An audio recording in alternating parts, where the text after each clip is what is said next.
was supposed to start. No, so let's see if Facebook is there.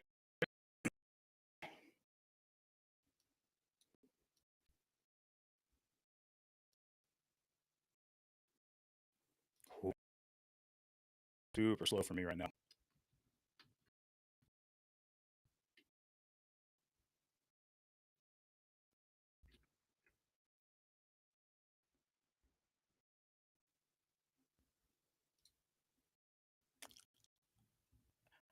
I think. Okay. Facebook, Twitter, Twitch, YouTube, TikTok. My name is Jared Budlong. I'm running as an independent candidate for governor here in Alabama this year.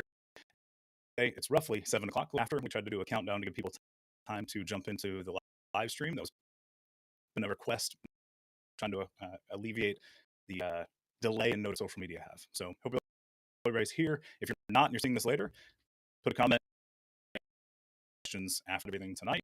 The big focus, I want to make sure everybody knows you can still turn in your absentee ballots. So I want to cover that real quick.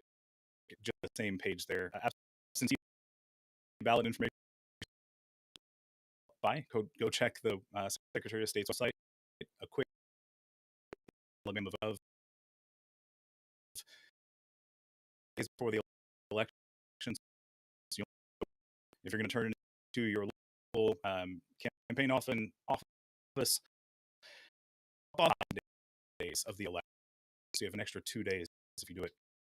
So if you're not going to be able to vote in person, absent, and qualify, you still have a chance to get. We want to make sure everybody ability to vote have it. If you're not sure, if you've previously been there are 300,000-ish people that were not able to vote that have been given the option to get their right to vote back through, I would say, RV. That is a way of storing your voting. Alabama CERV. TikTok, is that better? It helps if I unmute after the countdown's done. Hear me. Make sure you turn that up until 7 days. Do it for in person. Of course, it's changed. Let me fix that real quick. It's all set up.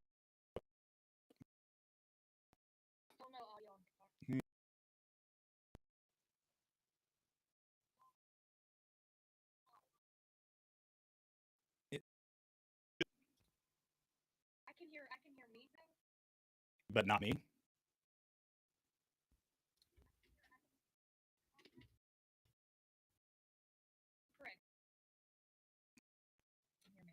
That is weird.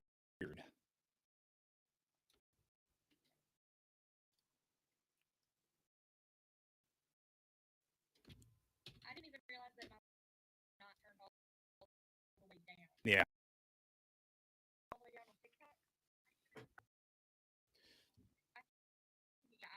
We're back.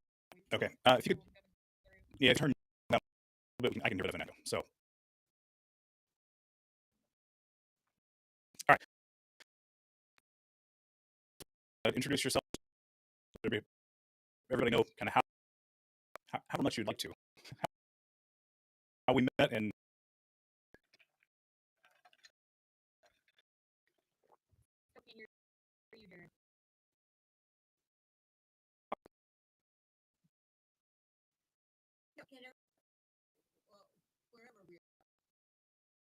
a lot of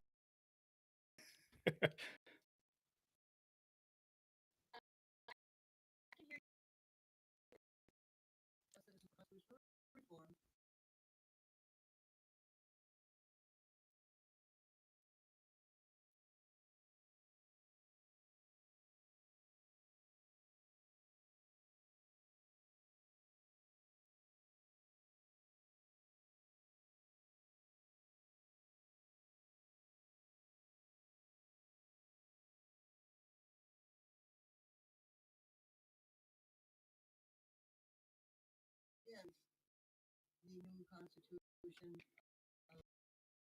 2022, which gets rid of all the racist language, and he didn't get rid of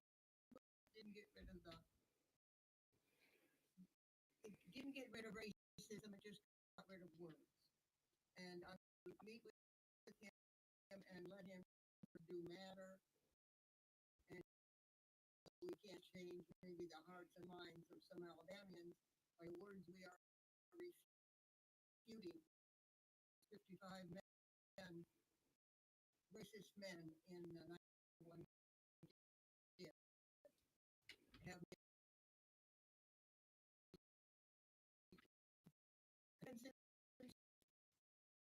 we are still friends. Yeah, and I'm talking at this point, so we'll see. I attempt, but my concern stems from where our country is currently heading, and our state, our country as a whole. And for instance, we have people redefine what it means for census data. If you check boxes as defining you as not black because you're checking multiple boxes, and we are doing a lot of them, the majority of them are trying to put in racist intent, like the actual basis. While yes, it used words that were themselves have their own harm, the longer and the actual and my concern with removing the language is that we make it hard white people who aren't aware of the problem that it's there and want to change. I'm it won't with the Constitution of 2022. It's going to feel better than it actually is. It's going to take more than just doing the laws to harm. That's been done to a lot of people in our state. I think it's Malcolm X, but if you stab someone, you pull it out all the way. So they've pulled the knife out a little bit, but we're nowhere near done. I just know that the long-term benefits are we've already hashed a little bit before the meeting, so we don't have to go back if you want to, but just so everybody's on the same page, that's where I'm.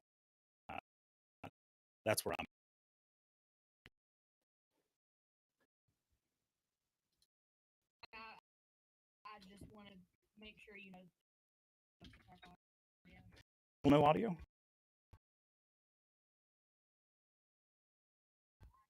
It shows my mic reading and coming.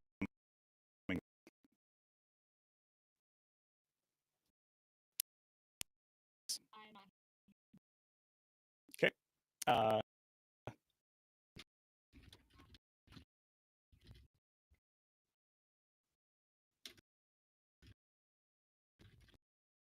Let's do it live. Let me restart the stream on my phone. Nancy, kind of rehash what we said in.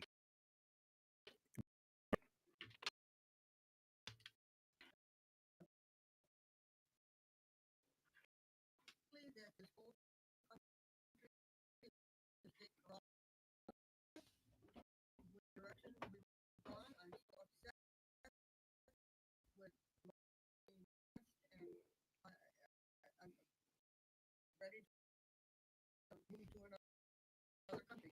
So we haven't anything, and we need to change the mind and the hearts of people, and I really need to do that.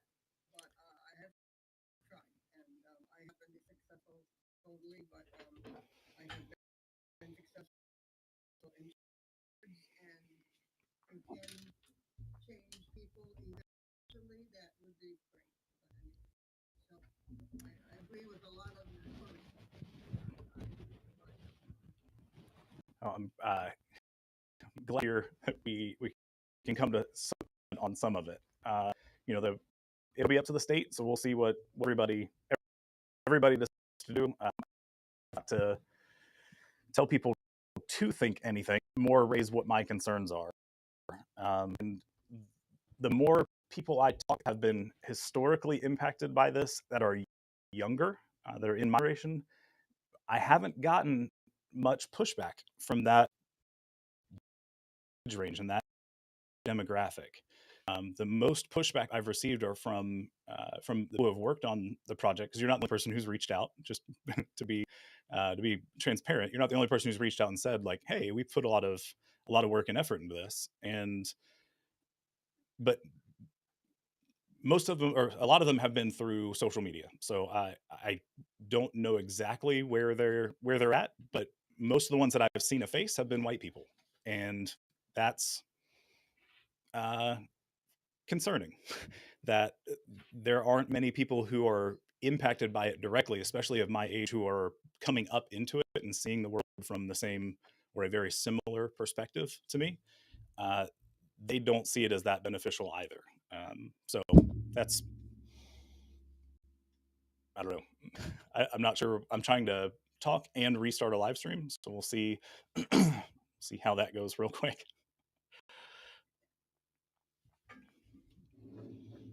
But like, we know that there were some people who were younger who worked on the project. Uh, what I'm curious what, since we have somebody who actually worked on the project, I've asked a few people to try and meet with me, because I do want to understand more about what went into this. And I don't know what type of, I don't want to say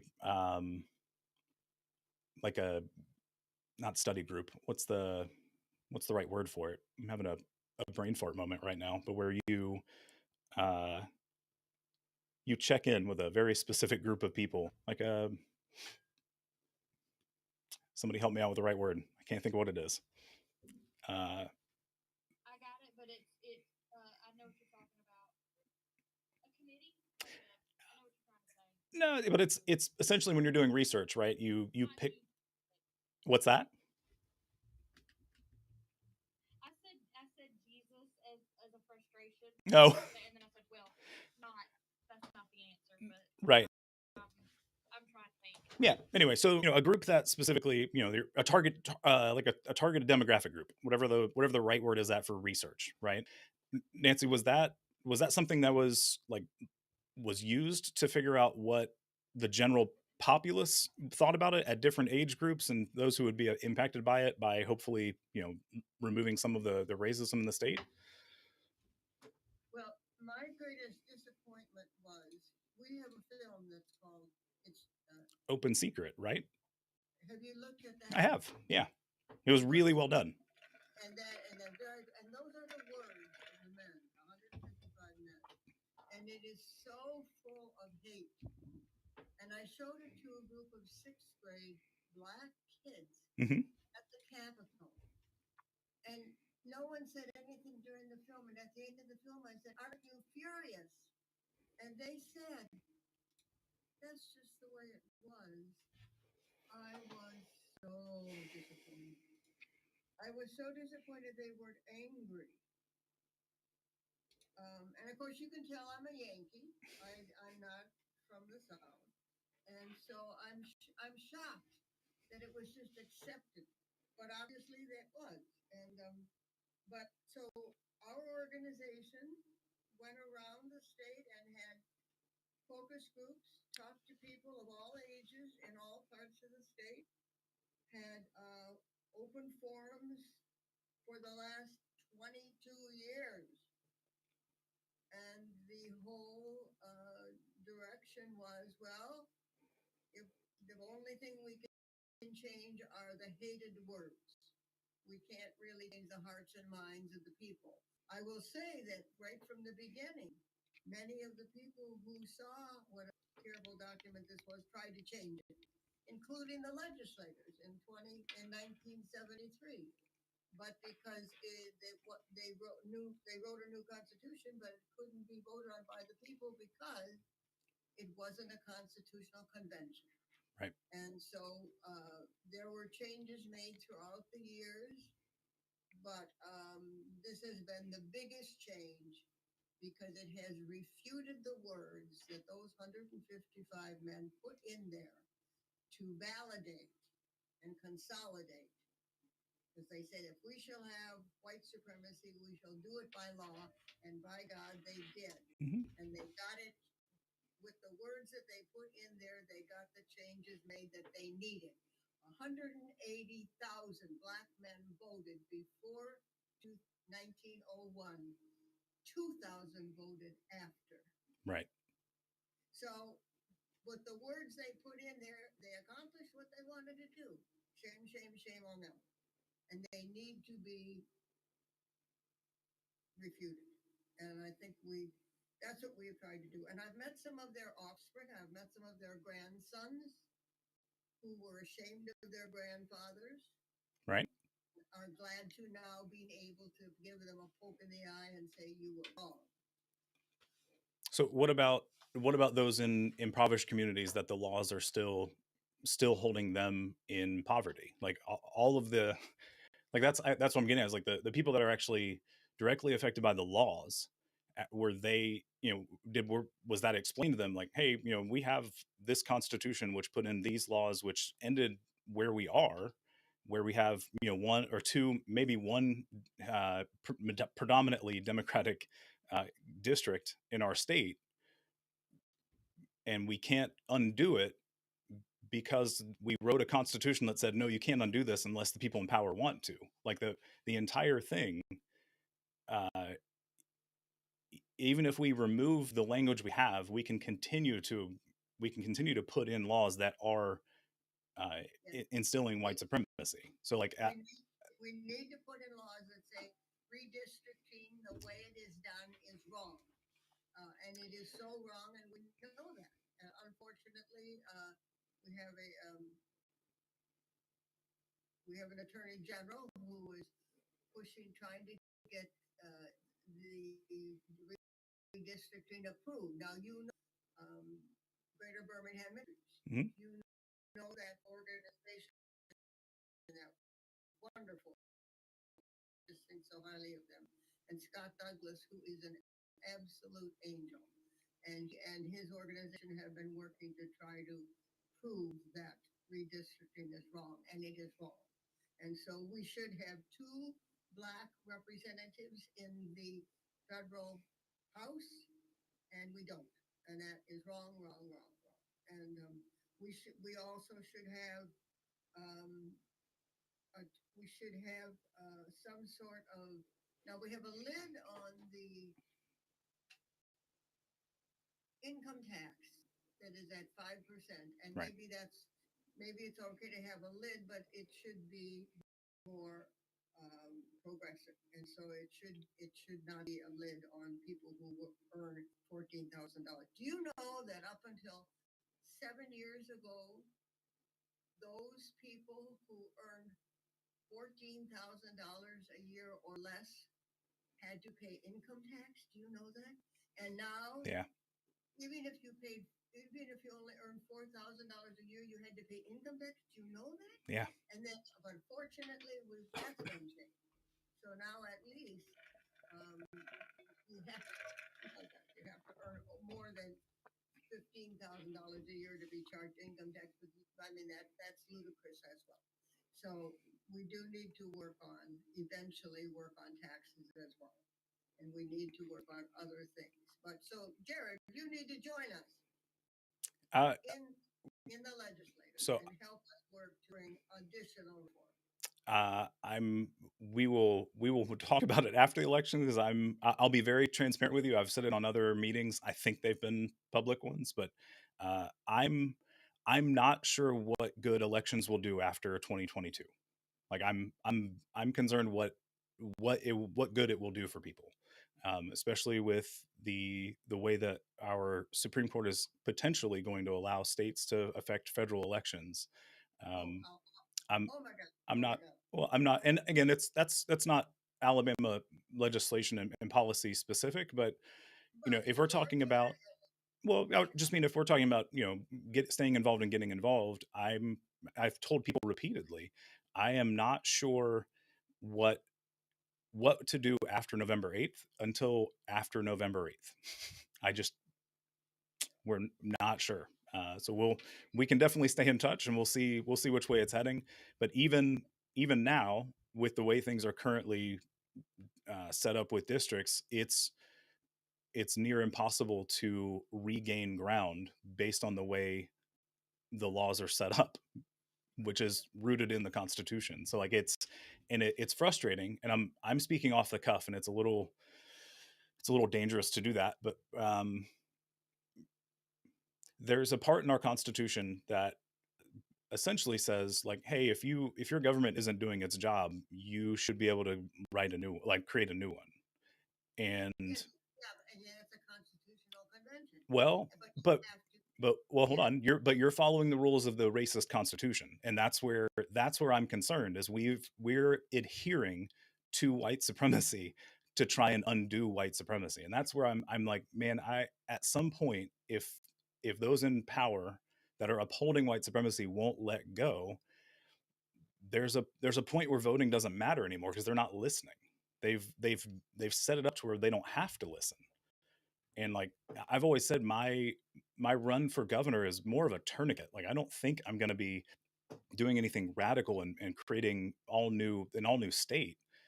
But we have got to stem the tide for where it's heading and get people. I mean, mostly the focus has been on the prison system, so it's literally to stop people from dying.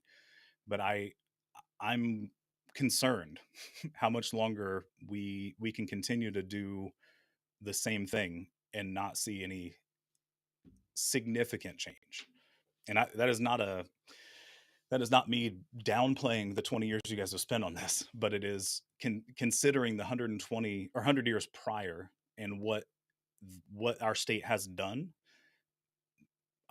We're nowhere near ready to call it quits, but it feels like we're not speeding up. It feels like we're still uh, slowing down, not getting towards progress. And like I don't know. I'm worried, and I'm worried too. I'm worried about our country.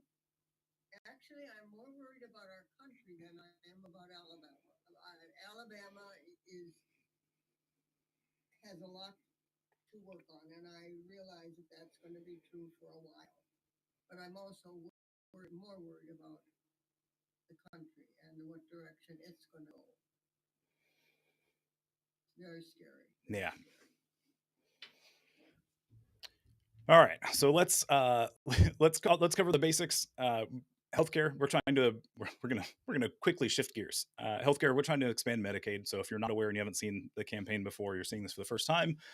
We're planning on expanding Medicaid. I will do as much more from the executive level as I can.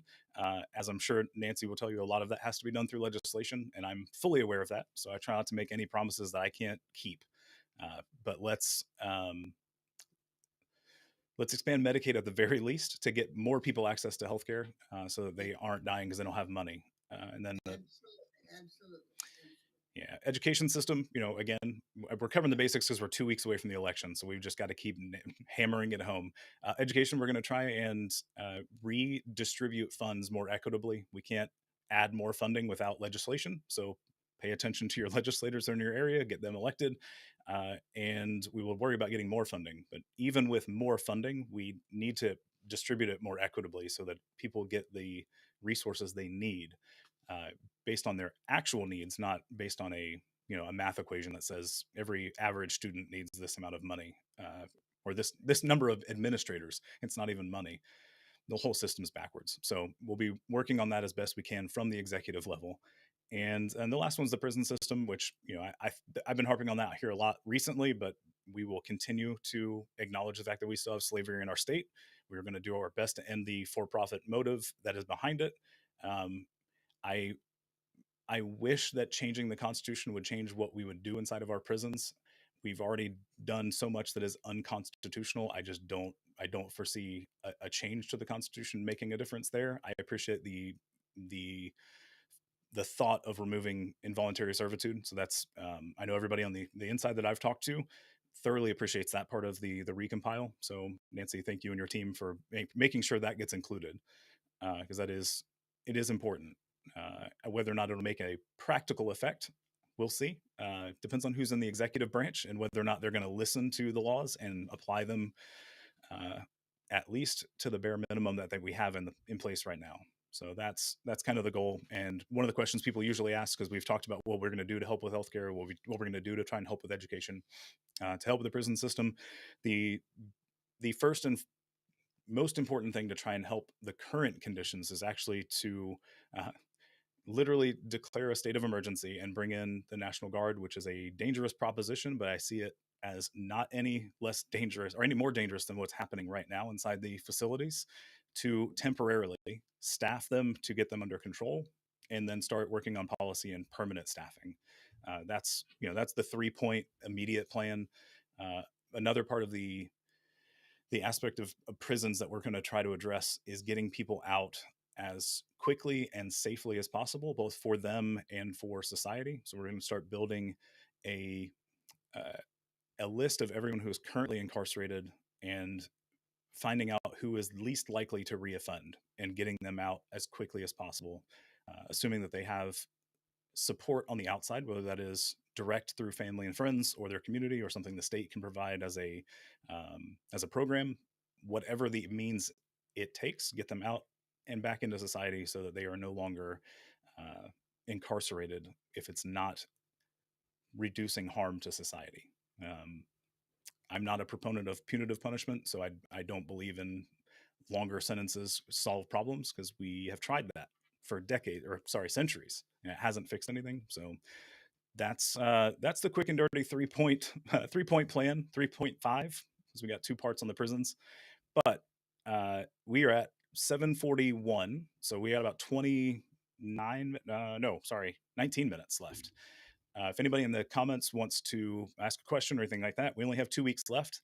Next week, we're talking firearms. So I've got somebody coming in from the University of Florida, I think, who's wants to talk about the research that hasn't been done and couldn't have been done, thanks to things like the Dickey Amendment. So we'll be talking about that next week. If you have questions about firearms, please hold that off till next week. We're going to have it on Wednesday rather than Tuesday. So show up. We'd love to have you there.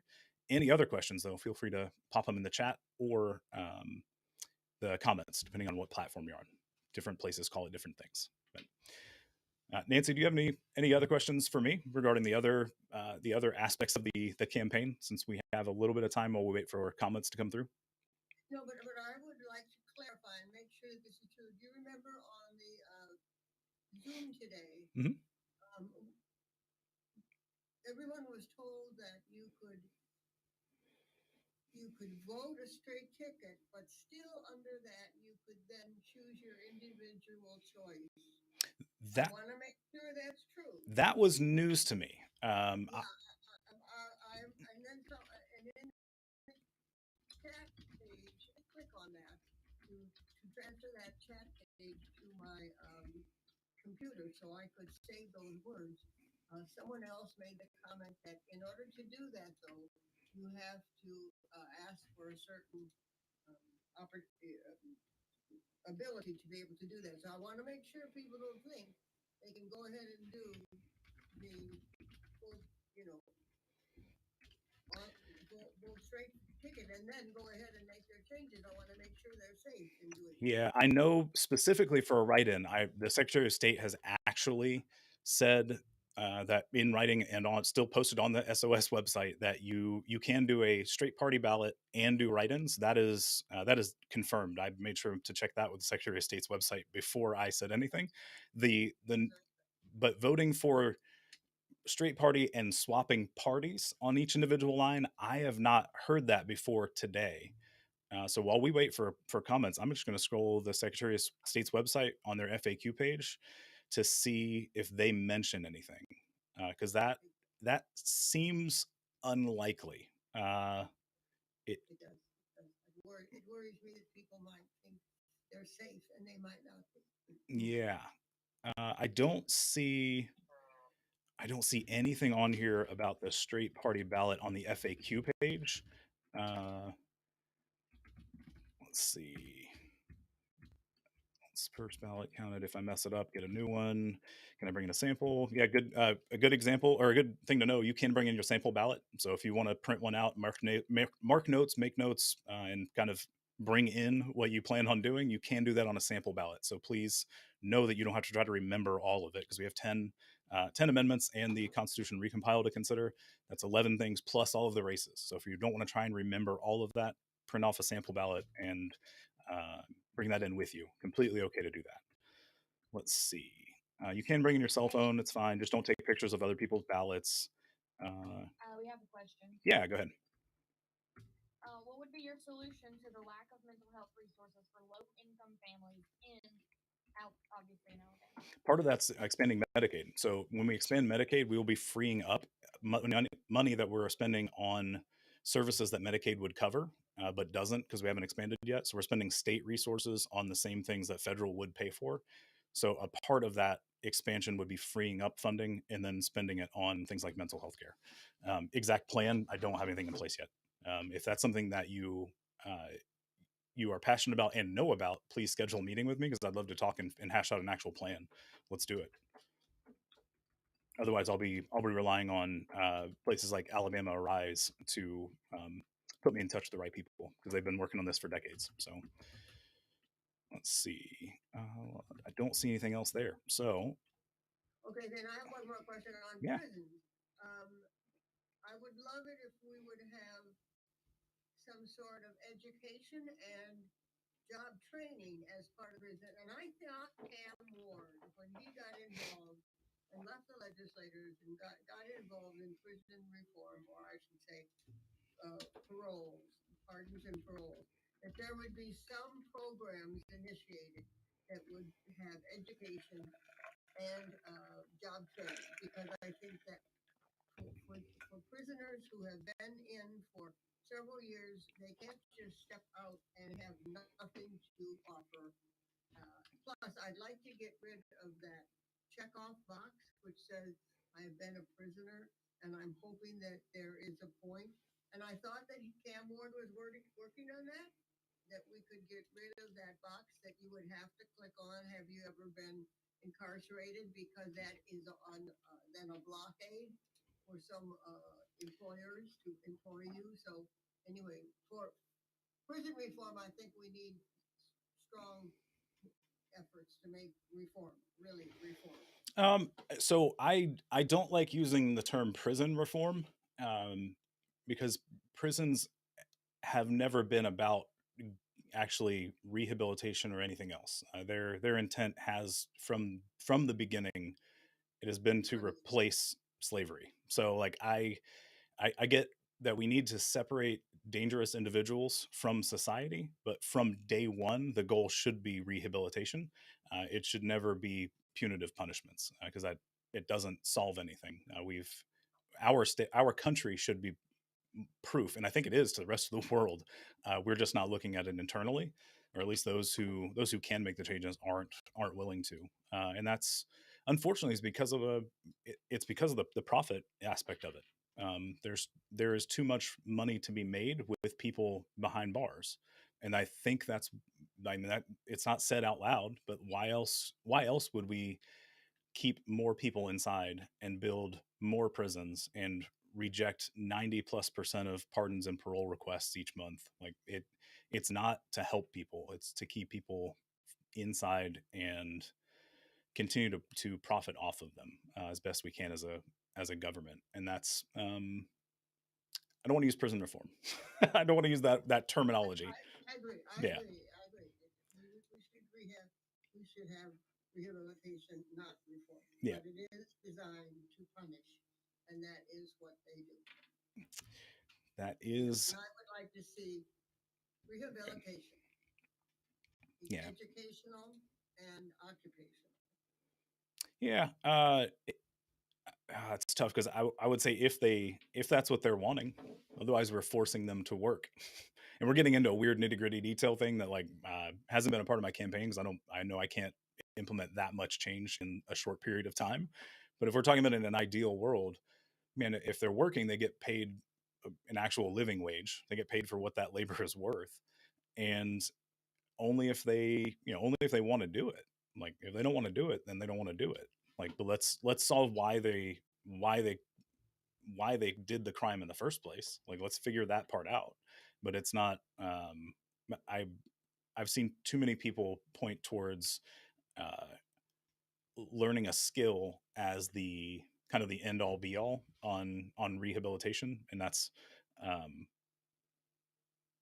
not necessarily the only way to help people rehab. No, no. Their mental health and the mental health assistance and help that they need in many cases. Many cases, people in jail should not be there to begin with. Their medical issues or mental health issues, not necessarily crime issues. Right. I Which think we also need to recognize that learning a skill and forced slave labor are, because I mean, I definitely think that I will never discount the benefits of learning a skill, but I think there's a difference between, hey, let's learn a skill and let's have some slave labor. yeah, Yeah, yeah, yeah. yeah. I'm sure you've all read the book Slave by Another Name. Yeah. I watched the documentary. I haven't read the book. Uh, I have not read the book. That is something I will be doing at some point. Not hadn't happened yet. Let's see. I I haven't found anything to confirm what we were told in that Zoom call about straight party bubble and voting cross party. I I'm not finding anything about that. If I will send email to you that chat because one person did kind of counteract the statement that was made today, basically saying you have to get permission to do that. I'll send that to you, and maybe you can follow up on that. Yeah, please do, and I will reach out to the Secretary of State's office. I Good. don't know if they'll reply quickly, but we'll see. He's not a wonderful Secretary of State, but he's a lot better than the one who's going to come in and follow him. I have never interacted with him personally, so I wasn't a fan of the response that I got when trying to file my petition. So, or when I'm trying to find out information about my petition to get on the ballot. So we'll see. I will email and see what happens. Okay, good, good, good, good. Cool. Yeah. Need a clarification. Yeah, agreed. Agreed. All right. Well, we're a couple minutes early, but I think we can wrap it up. I haven't seen any more questions come in. Taylor, have I missed anything? No, but Corrupted Skeleton wants you to help him do 1,000, help him grow. Oh, That's yeah. about it. Okay. Well, good luck. Good luck. Put out helpful and relatable content, and people will follow you. That's my advice. And sing and dance to popular songs because that tends to work too. Giving out TikTok advice. Fantastic. Nancy, thank you for jumping on and chatting with us. I look forward to talking to you, and I'll look out for your email. Thank you for what you're doing. Good for you doing what you're doing. Appreciate it. All right, everybody, have a good night, and we'll see